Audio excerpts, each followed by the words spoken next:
question that you said. She said, "Daddy, am I living a dream or is this reality?" So then I asked her, I said, "So you tell me." So she said, is the world that I live in, is it my dream or is it imagination or is it reality?" So I asked her, "You tell me." And she said, "It's both. It's my imagination and it's reality, both." But this question persists. Am I living a dream or is this reality? And I'm actually very afraid, because it's such a subtle question, I'm afraid that as she grows, they'll take that question away from her in the way they educate her. So let's talk about childhood and education. And in the school, the Isha school, tell me, is that an issue, what you're trying to do here? Essentially, education is basically about enlarging the horizons of human perception. But unfortunately today, slowly education has shifted into a mode where people believe is about enforcing information, heaps of information. Information is useful, is it's useful in a certain way, but it's not going to make your life. It'll earn you a living.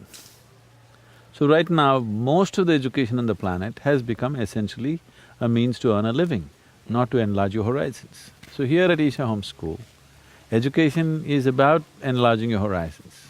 So this is not about giving them ready-made answers as information. This is to have an active intelligence which constantly searches and seeks and looks at everything in every possible way. Above all, to know the joy of wondering about life, not having ready-made answers for everything. Ready-made answers are religion. It's not life. And so the question everybody's going to ask you is, in this highly competitive world, are you saying that they'll come out non-competitive, or they will have such awareness that they'll make them become even more… their ability to deal with this world will be more precise? See, when you're competitive, suppose you and me are walking and you're in competition with me, you will either get to walk slightly faster than me or probably less than me and feel depressed about it. If you walk little faster than me, you are going to be thinking you've reached the peak of your life. If you fall behind me, you'll feel depressed that you can't walk as fast as me. But if you're not in competition with myself, you would explore the possibilities of what you could do, and maybe we don't know you could fly. I can walk fast, maybe you could fly, but you will miss out the possibility of flying because you're in competition with me. All you want to do is take few steps more than me. So the very human potential is distorted because people are in competition. Right now people believe that you will not propel yourself to your fullest if you're not in competition, which is a very false idea. It's a very, very false idea. We have cultivated that in societies, that you believe you will not reach your full potential unless you're in competition, not at all true. Actually, only when a human being is in a very extended periods of joyfulness, blissfulness, he will stretch himself to the limits and do what he could do to the fullest. When he's in competition, when he's in fear of failure, he will only do little better than somebody else. So the human genius is completely missing today. You're destroying the human genius through the process of education, teaching competition. It's all about getting 2 marks more than the one who's sitting next to you. And in this mode of competition, only one can win, all others are losers. Isn't it? It's a horrible way to create a society. What I'm saying is the gardener in this school is as important for us as the headmistress of the school. So that's what the children are constantly perceiving. We are not saying these things as philosophies, but that's the atmosphere that is set. The one who cleans the place, one who cooks for us, is as important as the teacher who teaches you science or literature or runs the school, or me who visits once in a way to give them a different perspective of the whole thing. See, one of the school kids came to me, he was only 12 years of age, he's a brilliant boy. He wrote me a 4-page letter. His language, his articulation of his thoughts, and the kind of things that he said in the letter just amazed me. I couldn't believe a 12-year-old child, his letter is like a document. I said, my God, this boy is here. I said, I want to meet him. So it is a big thing for them to earn a appointment with me because generally I'm not available, my time is so scarce, I'm spread so thin. So I said, I want to meet the boy, so we gave him an appointment. So he came, sat in front of me. He said, Sadhguru, I want to know the truth of life. I don't want to waste my life doing simple things like I don't want to waste my life like my parents. I said, stop, don't talk about that now. If parents wasted their life, that means your existence is a waste. Only because they did those stupid things that you think are stupid, you exist. So let's get the things in proper perspective. Right now there is a Dhyanalinga temple here. Tomorrow morning, without any explanation, if I just close it, if I don't open it at 6 o'clock in the morning, all the people, thousands of them will come, look.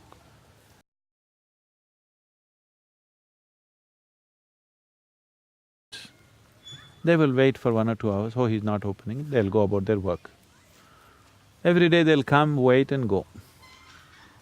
Suppose I close the kitchen without any explanation. If I close the kitchen, they'll come for lunch at 10 o'clock in the morning and they will see, oh, it's closed it.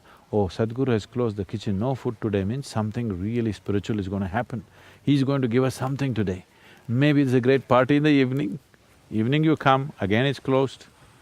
Tomorrow again it's closed. Next day if it's again closed, you'll forget to be spirituality, you'll start a revolution in the ashram. Yes? Right. Suppose without any explanation, I shut down all the toilets in the ashram. Within 2 hours there'll be a revolution. So I asked him, tell me which is more important, temple or toilet? He said, that's it. Once you put one above the other, you are not going to know anything in this world. Your whole perspective is distorted. So that is the basis of competition, trying to put one above the other. Once you make one thing bigger than the other, one thing small, one thing big, one thing high, one thing low, one thing divine, another thing filthy, then you miss the whole point of existence. So the essence of education is to enhance your perception in such a way that you are able to perceive a blade of grass being as important as the coconut tree. Is not less important, it's different, that's all. So everything that is every difference that you find in the world, if you make it into a discriminatory process, that is what you're suffering a prejudiced world. Every difference, whether between races or nations or languages and cultures and even gender, every difference we have made it a discriminatory process. And that has been our mode of education also, unfortunately. So here at home school, the most important part of education here is not taught. It is a constant demonstration. All the teachers are dedicated people, they're all volunteers, hugely educated, but they're all here to volunteer their full time, their life they're volunteering to make this happen for the children. So the key element of the school is the way everybody moves, the way everybody sits and stands and eats and does everything. Education, you have to follow some system, we are following ICSE. But the most important thing is the atmosphere, the ambience, the way it is. One thing you will see is the strength of the children, the mental strength of the child here is phenomenal. Today that is one thing that's missing in the urban schools, they're all becoming flaky. Competition will make them determined and focused in one way, at the same time make them fearful of failure, fearful of, being less than somebody else. Here you'll see they don't have that at all in them. Every one of them is a king by himself. I noticed that. I've seen the children, and I saw these children, but I've seen other children, and what surprises me mostly is that there's a certain sense of alertness in them. When I go back to urban areas, anywhere in the world, you see children walking to school, and there's that sense of lack of purpose, I guess.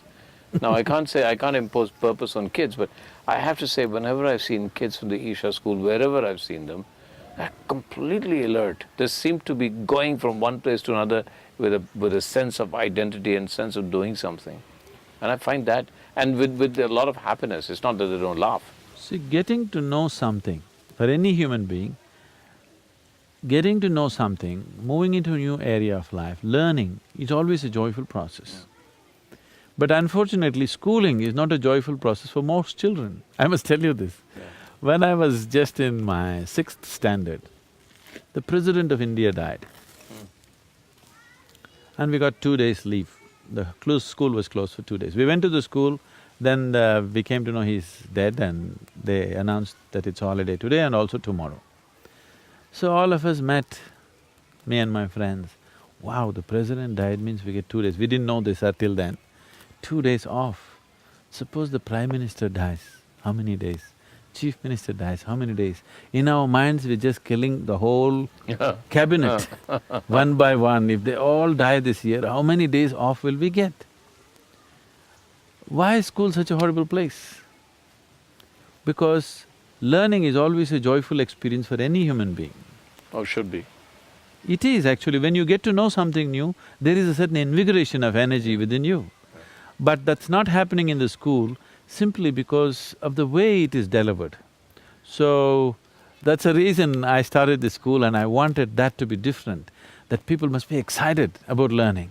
You won't believe it, at 11:30 in the night, some children can't sleep.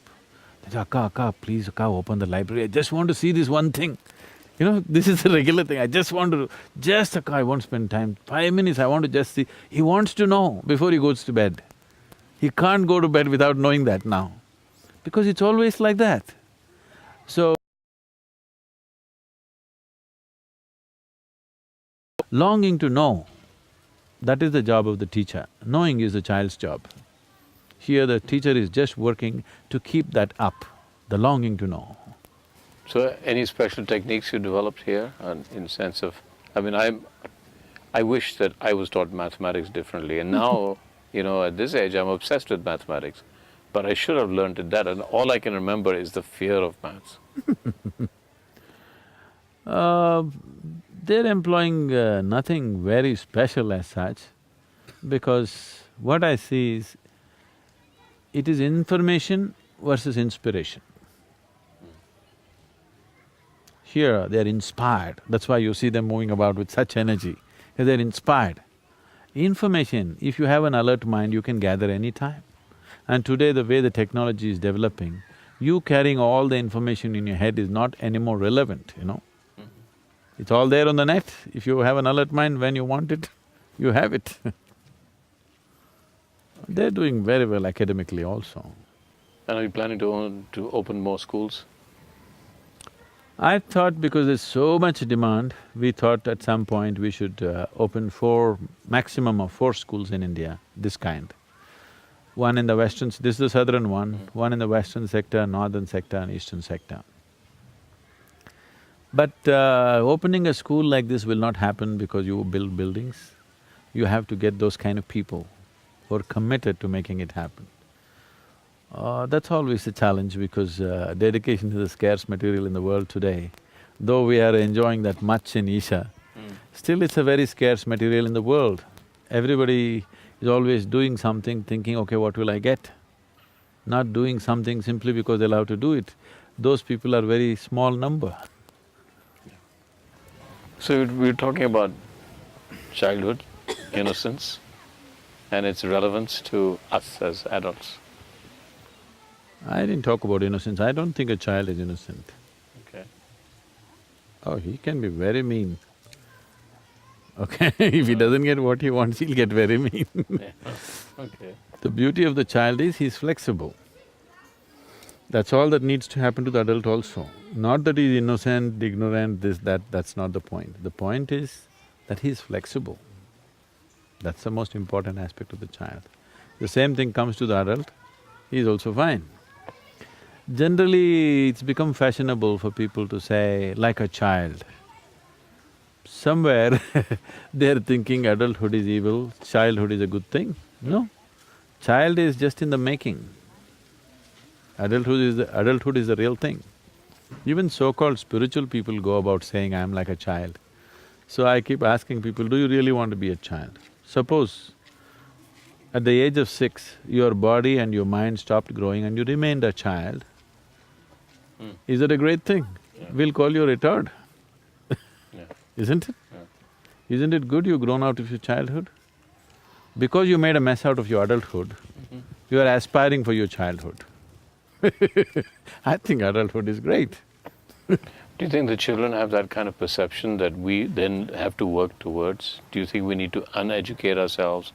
Do you think that the normal learning processes that we go through in modern day life is actually lessening our ability to become greater human beings or more perceptive?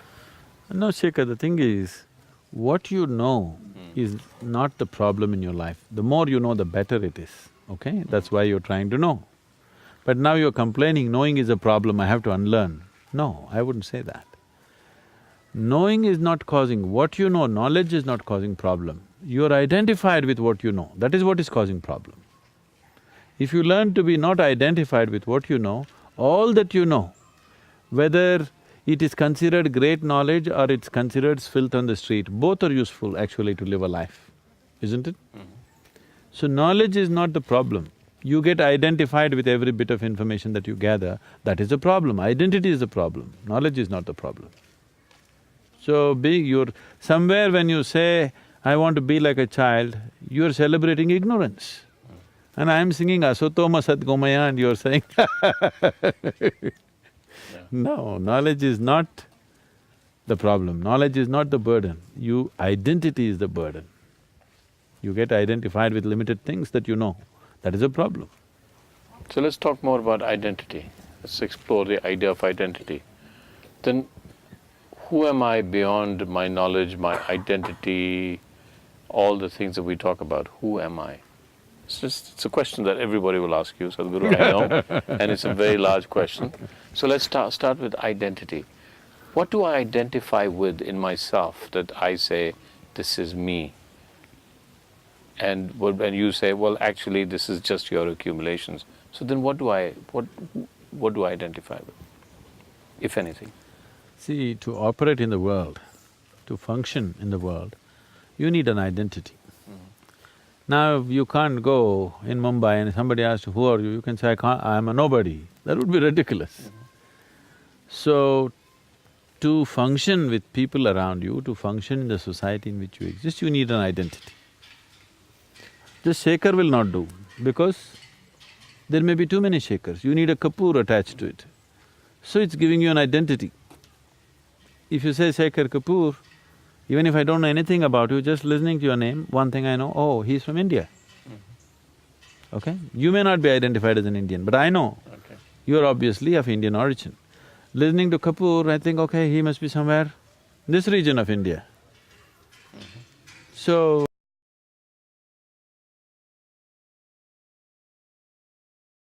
we have certain cultural identities. So in that sense, identity is perfectly fine. But if you believe I'm that, then you're in a mess. It limits you in a huge way. If you believe I am a Kapoor, then you are in trouble because your identity limits you. Because the very way the human mind works is, your mind works always around your identity. What you're identified with always seems to be right. What you're not identified with doesn't seem to be right. See, yesterday in the program that you went through, there was a man from Islamabad, he's Pakistani. And the guy did not tell anybody that he's from Pakistan because there's a whole lot of situations going on, whatever. Yesterday night he came and told me, I am from Pakistan. I said, that's great, I truly appreciate that you came here. You should have told everybody. People would have reached out to you like anything in this country. But in his mind, he thought this identity could be a problem. So being an Indian and a Pakistani is essentially a political identity which just popped up 50, 60 years ago, okay? Before that, there was no such thing. Suddenly we became this. Where did this come from? We invented it, right?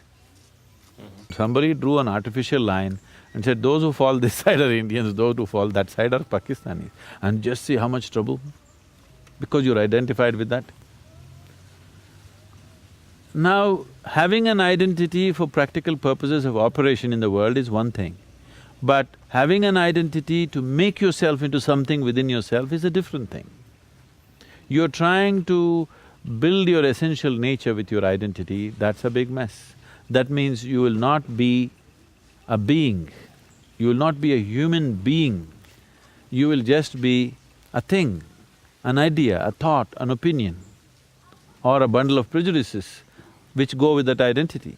Every identity is a prejudice. The moment you are identified as an Indian, everything Indian seems to be nice to you. Something else which is against the Indian is also against you. It's not a thing that you have to think, it just works like that within you. And that would apply to, so I'm Shekhar Kapoor, that's my name, I'm a father, I'm a filmmaker, all of that is identity. Yes. So all of that, so I understand, so how do you go beyond identity? Because that's what we've Now doing. you want to function in Bollywood, you have people… it's better people know that you're a filmmaker, otherwise nobody will ask you to make a film. Yeah. So there, to work in the world, it's necessary.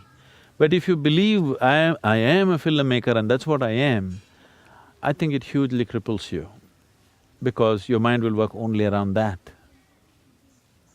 The deeper your experience of life, the better filmmaker you would be for sure, isn't it? The better anything you would be for sure, isn't it? Now there is a school teacher teaching 6-year-olds, but that person, how deep that person's experience of life is, that better a teacher he or she is, isn't it so? How deep my experience of life is, that better a guru I am, isn't it so? Isn't that true with filmmaking?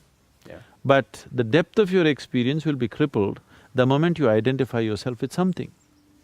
You can deepen your experience only if you're wide open to everything, isn't it? I agree. So, who am I? I come back, keep back, I keep saying, Now you're asking me who you are, this is a problem. yeah. Who am I if I'm… If you ask me who I am, Yeah. is different. If you go to anybody and say, who am I, that's… then they'll take you to psychiatric ward. All right, I'll risk that. I'll risk that. Who am I? So right now, the human condition is such that without knowing anything about the nature of his existence, he's trying to make a living. Without knowing anything about what this is, he's trying to somehow pass through the world. Obviously, it is going to be very accidental, isn't it? So when a person is going through his whole life in an accidental manner, he being in a great sense of anxiety, fear, struggle is very natural. And now we are going about describing life, life is struggle. Life is not struggle. If you are blind, walking from here to there also is a struggle. If your eyes are open, joyfully you can walk through. So life has become a struggle because there is no clarity of perception as to what is me, what is the world, what is the nature of this existence, there is no perception. So if I tell you, you are a human being, it satisfies you, but if you think a little more, it doesn't work. If I tell you, you are Atman, you are a soul, it satisfies you. If you think a little more, even that doesn't work. So whatever I'm going to tell you is not going to work. So only if your perception takes you there, because only what you perceive you know. What somebody else tells you is only a story. It may be a true story, but still a story, isn't it?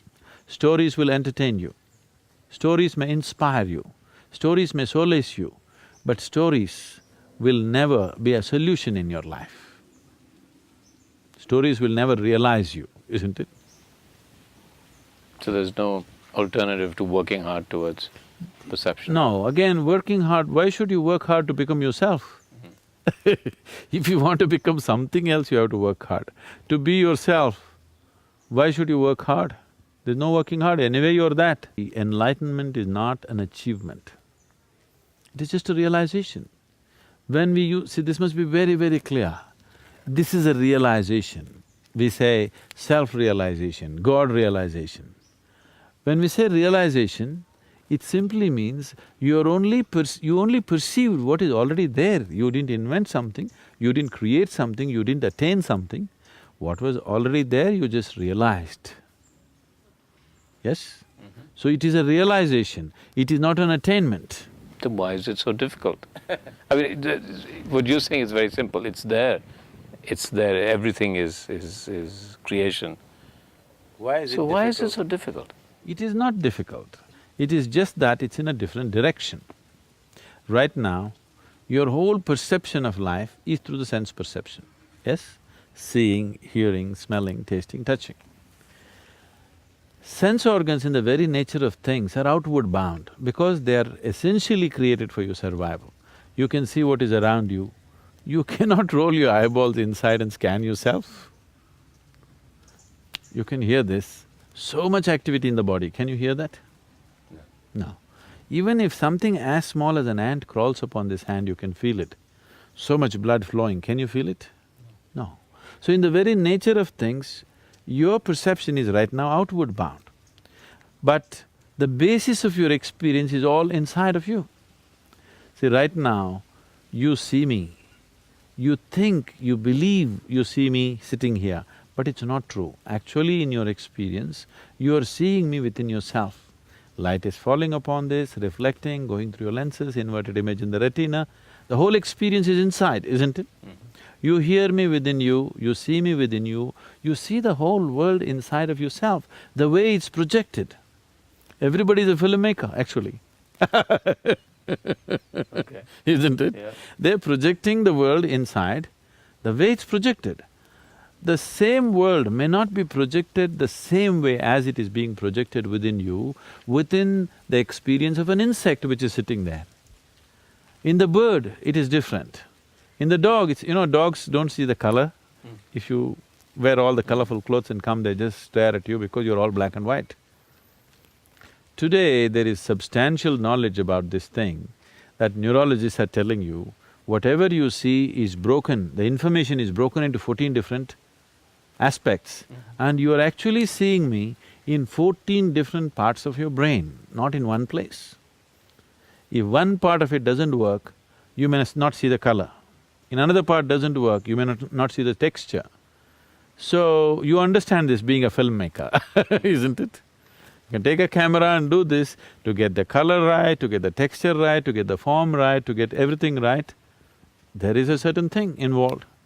So all this is happening within you in many different ways. It is just not the way you're seeing it, it's in many different ways as it is necessary for your survival. What is day for you is night for somebody else, isn't it? Another creature thinks it's night. What is night for you is day for them. So even what is light and darkness is your making.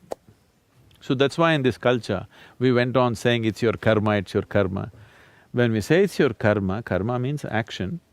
When we say it's your karma, we are saying your experience of your life is 100% your doing. It's your doing, nobody else is doing. So right now, your sense organs are all outward bound, but the basis of your experience is within you, you have no way to access it. Who you are is within you, but your perception is all outward bound. So this is like, someone came looking for Isha Yoga Center to a close-by village. And they asked a local boy, how far is Isha Yoga Center? And he said, it's 24,996 miles. I said, what, that far away? He said, yes, the way you're going. If you turn around, it's only 4 miles. So right now it seems difficult because you are facing west and wanting to watch the sunrise. It's a very difficult thing. If you turn around, it's a very simple thing. So this turning around to look inward, the necessary basis has not been created in the society today. There was a time when spiritual process was the main thing in this society, in this culture. At that time, any number of realized beings. Realized being was not a rarity in this culture. People had sages and saints just about anywhere, isn't it? Because there was necessary infrastructure. At that time, in a village, there would be only one person who could read. I remember this when I had a farm in Karnataka. There's only one person who can read in the village. Everybody gets their personal letters for him to read, A wife wants to read a letter that her husband has written. A postcard comes. She goes to this man and he has to read. So he reads and interprets it in a million ways that he knows. So, just literacy was a rare thing because the necessary infrastructure was not there. And it looked like one strange mystical thing that somebody is able to look at the postcard and say all these things look like a great mystical thing. Right now, that's exactly what you're talking. Why is it so difficult? It's not difficult because we did not maintain that infrastructure of inward looking in the society. You did not cultivate that right from your childhood. Now it looks like a faraway thing. Suppose you did not know how to read and write, If you look at a book and somebody looks at a book and saying all these things, would look like a mystical process, isn't it? Okay.